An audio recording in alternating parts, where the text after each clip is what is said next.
Welcome to the channel. In this video, I will show you how to insert SIM cards into the Samsung Galaxy S26 Ultra. Let's get started. First, we need the SIM ejector tool. Inside the retail box, open this black cardboard packet. You will find the tool next to the cable and manual compartment. Pop it out and we are ready. Now look at the bottom of your phone. On the right side, there is a small hole for the SIM tray. Insert the tool into this hole and push gently. The tray will pop up. Now slide it out the rest of the way. This tray holds two cards. Start with SIM 2 on the back. Place the card with the gold contacts facing up.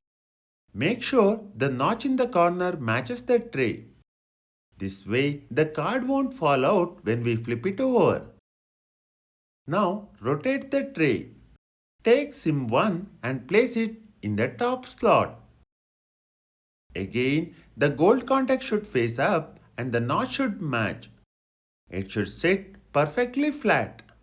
Hold the tray with SIM 1 on top. Carefully slide it back into the phone. Give it a gentle push until it is fully closed. In a few seconds, the phone will detect your cards. It will show the SIM card manager page. Here, you can choose which SIM to use for calls, messages, and data. That's it for this video on the Samsung Galaxy S26 Ultra. If this was helpful, please hit the like button and subscribe. Thanks for watching.